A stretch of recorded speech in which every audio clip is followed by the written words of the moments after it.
Ted here with Infinite Discs. Infinite carries over 55 brands of discs, and lately we've been running a blog series spotlighting some of the smaller brands that you might not be as familiar with. This week we are featuring a brand that is a little bit different than most. In fact, I took a trip to Denver, Colorado to interview the owner. So I think I'll let him tell you all about his company. Let me introduce you now to Jesse from Trash Panda Disc Golf.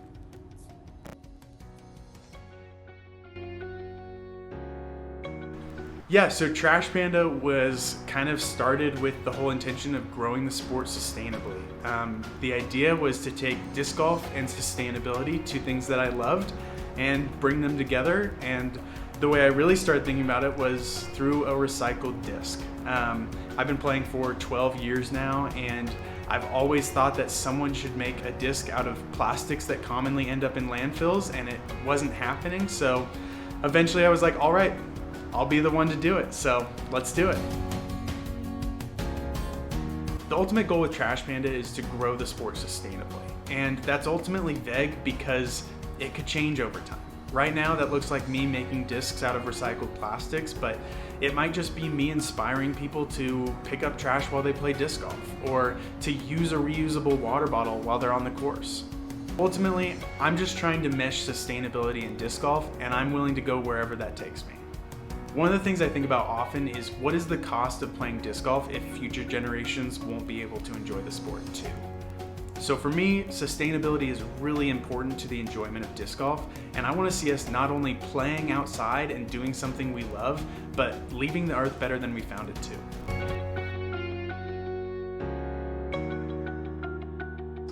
I started in May of 2020, but the idea has been around as long as I've been playing disc golf, really.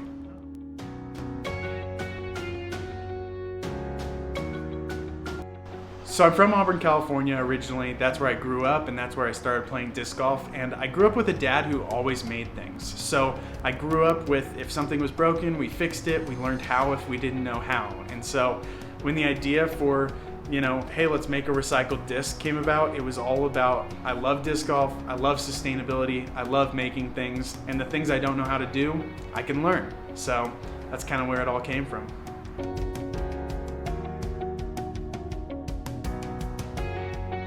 Yeah, I think the process that I know is the DIY stripped down version out of my garage. Ultimately, I think there's probably a really great way to make a recycled disc in a really nice facility. That's just not what I have though. So I make a disc with an injection machine that I built. It's totally DIY. I have to hang on it to push the plastic through, and I've got a great video about it on YouTube that you can check out. In fact, if you look up how to make a disc golf disc, you'll see two videos. One will be from Latitude 64, one will be from me. The Latitude 64 one is the super professional video about how to make a disc. The one from me is the super stripped down DIY version.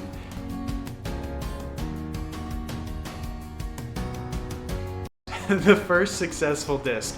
It depends on how you define success. Because if you define it as a disc that really feels comfortable and works, we're still on our way, so TBD. But the first successful disc that flew was, I want to say it was about 5 months.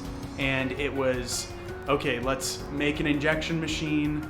Didn't work on the first mold, got a second mold. The injection machine wasn't big enough, so now let's build a bigger injection machine. Let's design a new mold. And it took a few iterations, but on the third mold, we really had the first disc.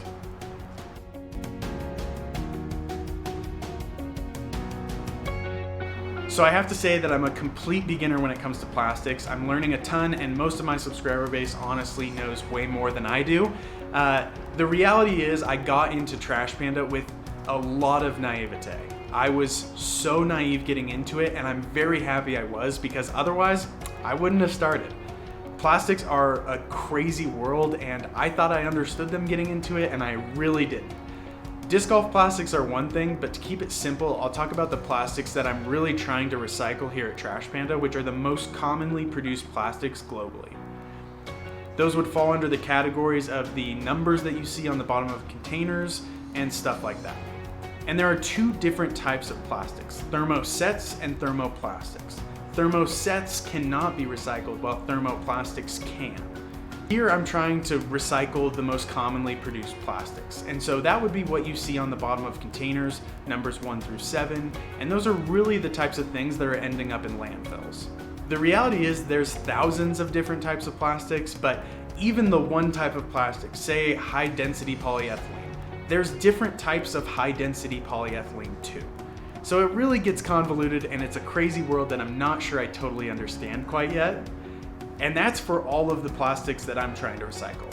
Outside of that, there's also disc golf plastics, which combine minerals, plasticizers, rubbers, etc. to make the best feeling disc. There are some plastics that are being recycled in different areas, and there are some that aren't. And that varies from location to location. The main reason is because of infrastructures. There's just not the right infrastructures. So what you see on the bottom of a container, where it has the little recycling symbol with a number inside, that's called a resin identification number, and that's a huge misconception in the recycling world. Lots of people think that because it has that, it gets recycled. It does not get recycled just because it has that, it can be identified because it has that. Basically, the biggest reason that certain plastics aren't getting recycled is because of the infrastructure and the systems that just don't exist yet. And that's one of the things I'm trying to push really hard with Trash Panda, is because they don't exist yet, if we invest more into recycling and recycling structures and systems, they will get better over time. And so what exists today isn't as good as what exists tomorrow, but that's okay, it's still worth investing into.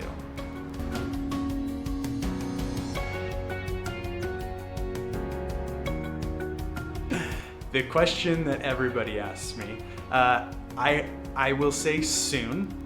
I can't be more specific than that because I just don't know. But what I have done is I've made it available for people to put their info on my website to make sure they're one of the first to hear about when they're available to the public. So I'll make sure that list of people knows first.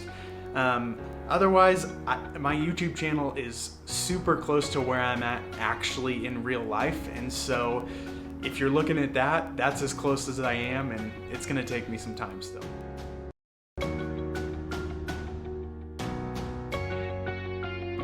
If you want to find me, my website is trashpandadiscgolf.com.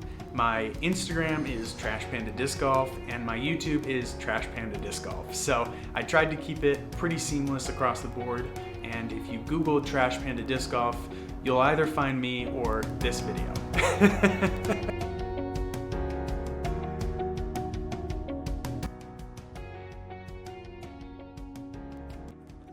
Hi, it's Ted again. I wanted to give you an update on Trash Panda Disc Golf. Just a couple days ago, Jesse started making minis out of recycled plastic, and he put them up for sale on his website. He notified his fans on his email list, and the response was incredible. He actually had to stop taking orders because he got so many. So while the minis aren't available on his website, the good news is he sent me a few for me to give out to you, to a few lucky winners. To enter the drawing, the random drawing for a mini made out of recycled plastic, check out the link in the description below that will take you to our blog post about Trash Panda Disc Golf. Leave a comment on the blog and you'll be entered in the drawing. On May 5th, we'll select 5 lucky winners who will get a Trash Panda mini.